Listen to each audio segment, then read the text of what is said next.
ಚಿತ್ರರಂಗ ಅಲ್ಲದೆ ಭಾರತೀಯ ಸಿನಿಮಾ ರಂಗದಲ್ಲಿ ತನ್ನ ಸುಮಧುರ ಕಂಠದಿಂದ ಕೋಟ್ಯಾಂತರ ಅಭಿಮಾನಿಗಳನ್ನು ಹೊಂದಿರುವ ಗಾಯಕ ವಿಜಯ್ ಪ್ರಕಾಶ್ ಇದೇ ಮೊದಲ ಬಾರಿಗೆ ಜಾಹೀರಾತಿನಲ್ಲಿ ಕಾಣಿಸಿಕೊಂಡಿದ್ದಾರೆ. ವಿಜಯ್ ಪ್ರಕಾಶ್ ಸೆಲೆಬ್ರೇಷನ್ಸ್ ಟೀ ಕಂಪನಿಯ ರಾಯಭಾರಿಯಾಗಿದ್ದಾರೆ.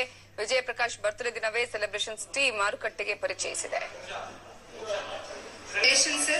ನಿಮ್ಮ ಸಪೋರ್ಟ್, ನಿಮ್ಮ ಬೆಂಬಲ ಸದಾಕಾಲ ಸೆಲೆಬ್ರೇಷನ್ಸ್ ಕಂಪನಿಯೊಟ್ಟಿಗೆ ಇದೇ ರೀತಿ ಇರಬೇಕು ಅನ್ನೋದು ಕಂಪನಿಯ ಮುಖ್ಯ ಆಶಯ. ಈ ಸಂಬಂಧ ಇವರೊಂದಿಗೆ ವಿಶೇಷ. ಪಂಚೇಂದ್ರಿಯಗಳ ಬಗ್ಗೆ ಎಲ್ರಿಗೂ ಗೊತ್ತಿರೋದೆ.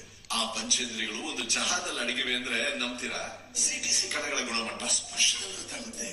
ನೋಡಕ್ಕೆ ಅಮೋಘವಾದ ಬಣ್ಣ. ಚಹಾ ಅಂದ್ರೆ ಆನಂದ ಶಬ್ದ, ನೈಸರ್ಗಿಕವಾದ ಪರಿಮಳ.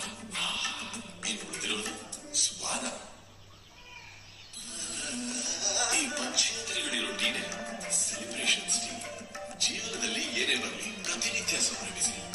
ಟೀ ಕುಡಿಯೋದು ಒಂದು ಸೆಲೆಬ್ರೇಷನ್ಸ್ ಟೀ. ಹಾಸ್ಪಿಟಾಲಿಟಿ ಸರ್ವಿಸಸ್ ಕೊಡಬೇಕು ಅನ್ನೋ ಕಾರಣಕ್ಕಾಗಿ ನಾವು ಈ ಕಂಪನಿ ಸ್ಥಾಪನೆ ಮಾಡಿದ್ವಿ 2017ರಲ್ಲಿ. ಅಂದ್ರೆ 4 ವರ್ಷದಿಂದ ನಾವು ಹಾಸ್ಪಿಟಾಲಿಟಿ ಸರ್ವಿಸ್ ಅಲ್ಲೇ ಇದೀವಿ.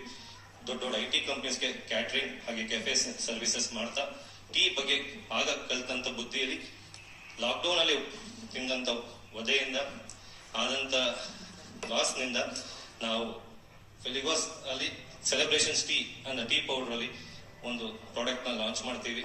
ಅದು 2020ರಲ್ಲಿ. ಮತ್ತೆ ಆ ಪ್ರಾಡಕ್ಟ್ ಅಲ್ಲಿ ನಮ್ಗೆ ಅದೇ ಕರೋನಾ ಮತ್ತೆ ಲಾಕ್ಡೌನ್ ಮತ್ತೆ ನೋವುಗಳು ಈಗಿರೋ ಸಂದರ್ಭಗಳಲ್ಲೇ ನಾವು VPs ಅನ್ನ ಮೀಟ್ ಮಾಡಿ ಈ ಪ್ರಾಡಕ್ಟ್ ನ ಇನ್ನ ರೀಚ್ ಮಾಡಬೇಕು ಅಂತ ಕಾರಣದಲ್ಲಿ ನಾವು ಈ ಆಡ್ ನ ರೆಡಿ ಮಾಡಿದ್ವಿ. ಸೊ ಪ್ರಾಡಕ್ಟ್ ಬಗ್ಗೆ ಕಿರುದಾಗಿ ಹೇಳ್ಬೇಕಂದ್ರೆ ವರ್ಲ್ಡ್ ಟಾಯ್ಲೆಟ್ ಕಾಲೇಜ್